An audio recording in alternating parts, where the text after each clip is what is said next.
opening statement or anything? Opening statement? Good to see everybody. I think the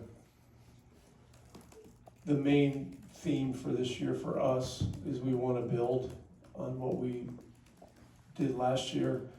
There'll be an awful lot of attention paid to the defensive end. At Christmas time last year, we were 28th in defense. We made some pretty significant changes to the lineup, got more physical, we got bigger.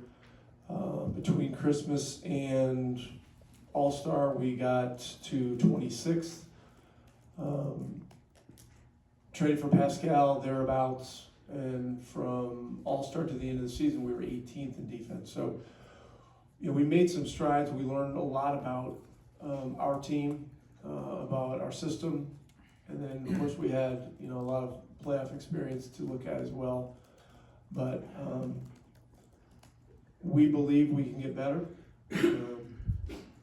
We believe that defense is one of the things that's got to be a constant, if you're going to win a championship.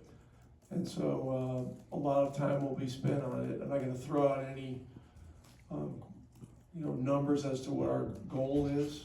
We certainly want to, get into the top half of the league in defense, and hopefully one day be a top 10 defensive team. To do that, one thing that I've learned, is that positional size is very important. When you play small, you get killed.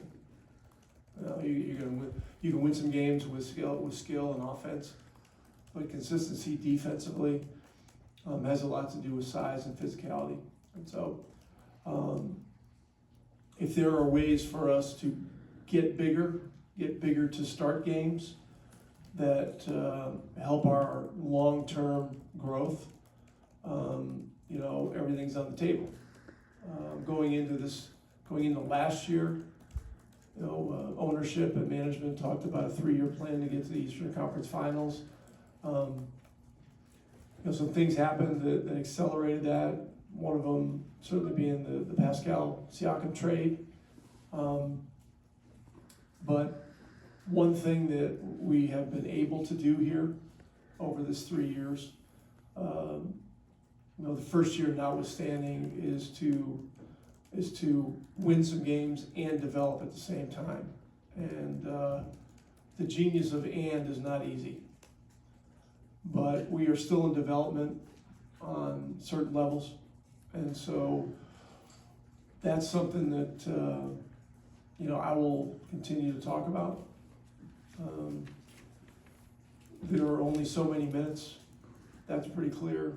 If you look at our roster, you can make a clear case that there are 11 guys at least that should be playing in the rotation, and that's unlikely to happen.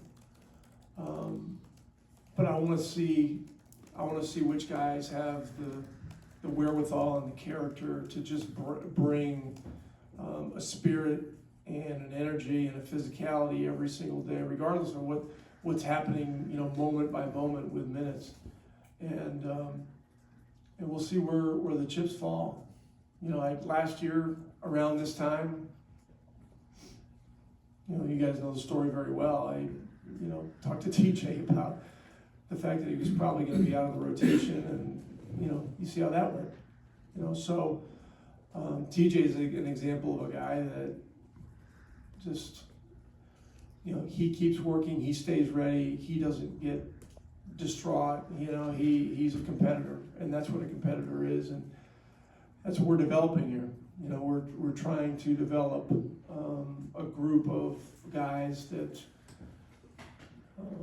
compete hard against each other and support each other, which is those two things can run diametrically opposed at times. You may have hinted at a lot of the stuff in that just now, but between development and defense, what to you gives you belief that this team with a very similar roster to last year can be better than last season? I think I just went through all that. We did make improvement, and we do understand the things that are necessary, and we have learned a lot about our system and we will adjust it this year. Again, we adjusted during the year last year pretty significantly. Our roster is bigger, more experienced. I mentioned that Pascal had a pretty significant influence on our defense and our rebounding. We have him from day one, but we have to decide as a group, as a coaching staff, and as a group of players and coaches that defense is important and rebounding is important. And the other thing that was a major part of our improvement defensively last year was we were more efficient with the ball as the season went on. And so, it's the possession stats never lie. That is what it is. And so that's boring kind of matter-of-fact stuff, but it's real. Rick, what would you like to see from Ben Mather in this year? Oh, I'm sorry. Okay, figure it out by now. What would you like to see from Ben Mather?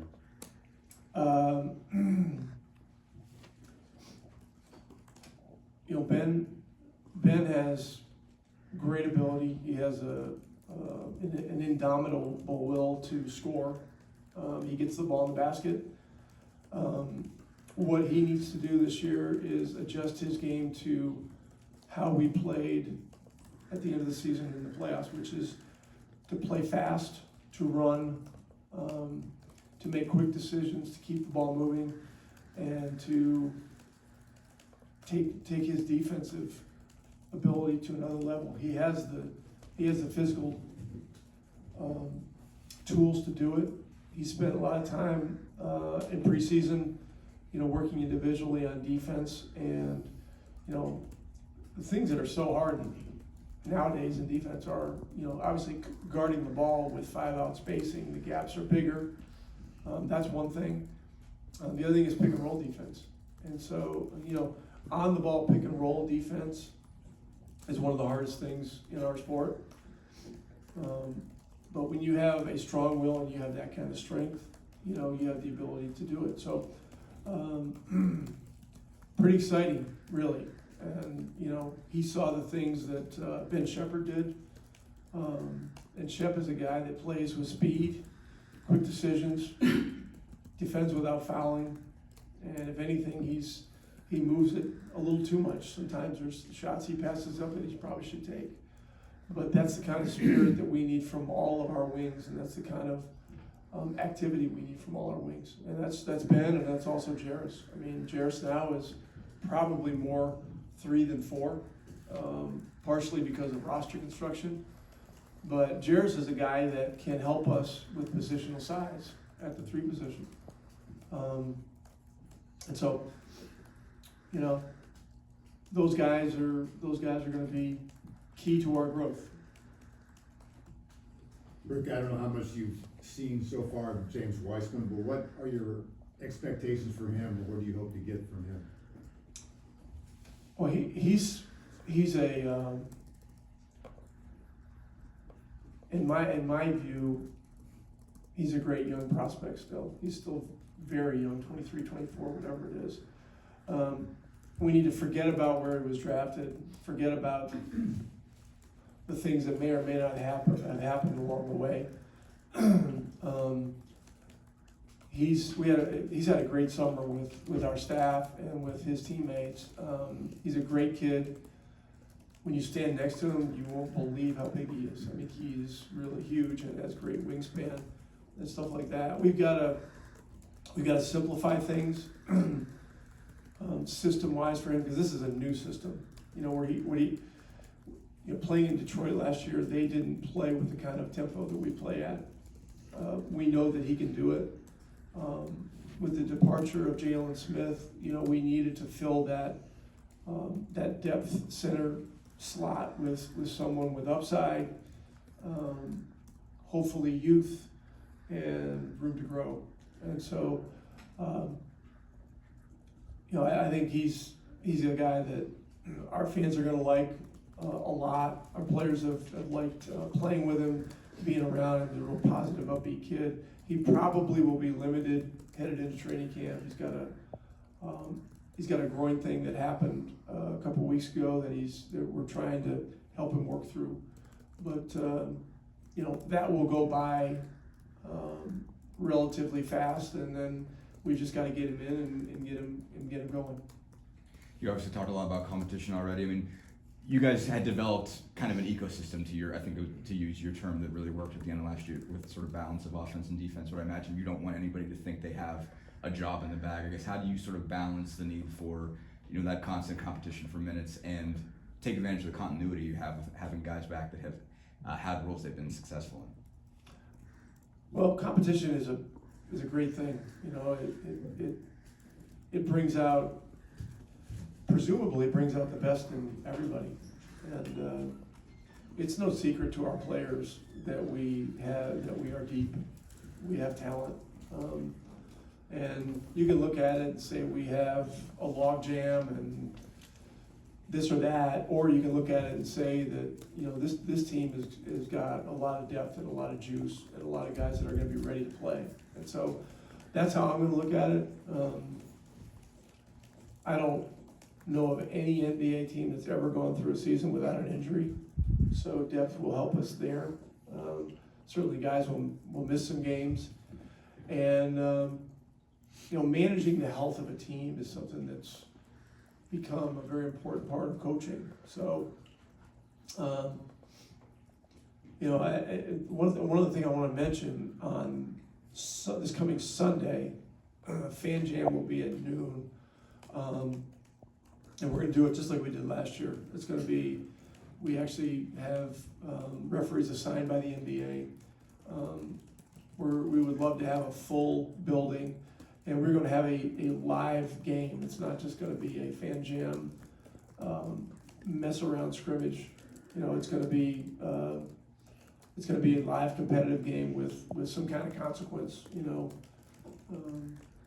running sprints or something like that for the losing team. So I expect that to be a competitive game as well. And with only 4 preseason games, you know, adding that Fan Jam game is going to be something that's going to be important, and it'll all be a very important part of the evaluation process for us.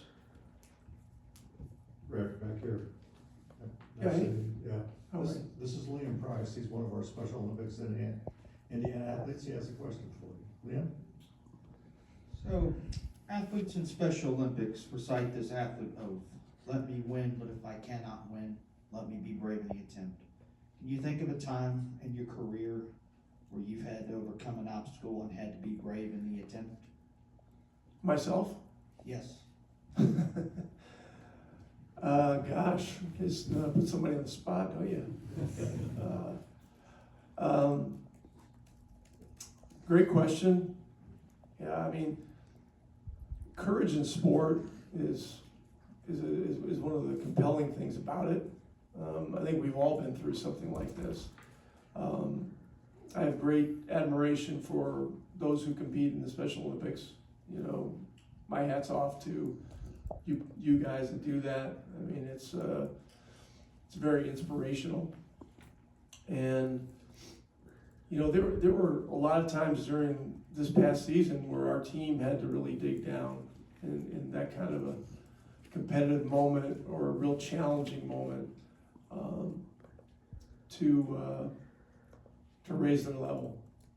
So there's a lot of examples. I don't know if I can really give you one. I'll give you Kind of one. weird. Go ahead. When you bet on yourself and transferred to Virginia, went from a smaller program to a bigger program. Yeah. So there you go. Yeah. There you go. Get him up there. Thanks for the question. Thanks, Rick. Yeah. Go ahead, Bob. You got something? Oh, in your conversations with Tyrese, what has he suggested he learned from the Olympic experience? What did he take out of it? Yeah. Have you guys talked to him yet? Not yet. Yeah. He's the better one to answer that. But you know, we had our meeting last night with the team, our preseason meeting over at Chad's house. He has this court in his house. He has an actual basketball court in his house. And last year we set it up and for our dinner and a little video session, just talking about the season and goals and stuff like that. And We had Andrew Nemhart talk about his Team Canada experience last night. And we had Tyrese talk about Team USA and some of the other veterans talk as well. And Ty said it was an amazing experience. Being around some of those guys who are some of the, reverential players in NBA history and seeing how they conduct their business, how they work at their craft day in, day out. He said that was a great part of it. He said he spent a lot of time with Steph Curry, talking to him about how he has evolved during his career. I know they became close and had a lot of meals together and things like that. So, I don't know how you duplicate that kind of an opportunity. You can say what you want to about how much he played or didn't play, but whatever the situation was, you could see on the bench that he was a guy that was always ready to play, that had an amazing spirit and an amazing vibe, even if he wasn't playing.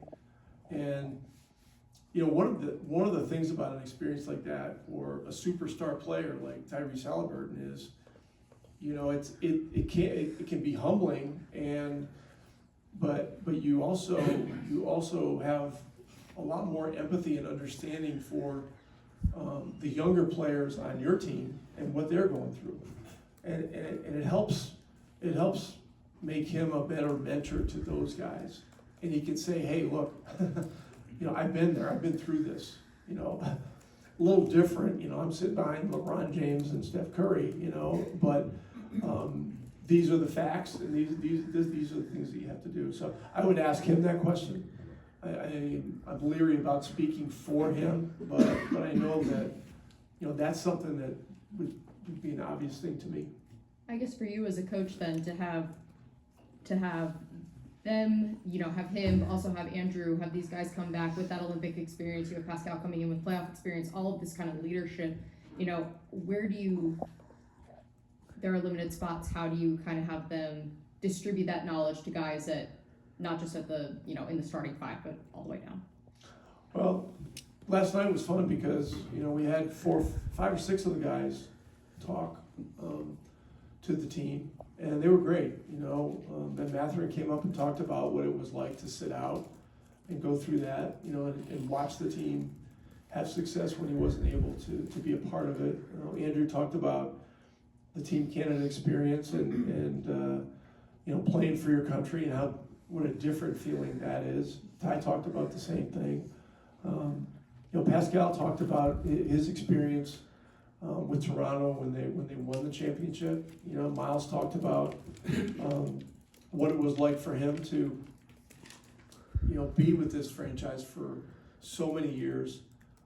He's been to the playoffs a few times, but never advanced in the playoffs, and what it meant to advance and get to the third round. And they were all very focused on things we need to do to keep growing. That's the really big thing. And then TJ talked about the beginning of the season when the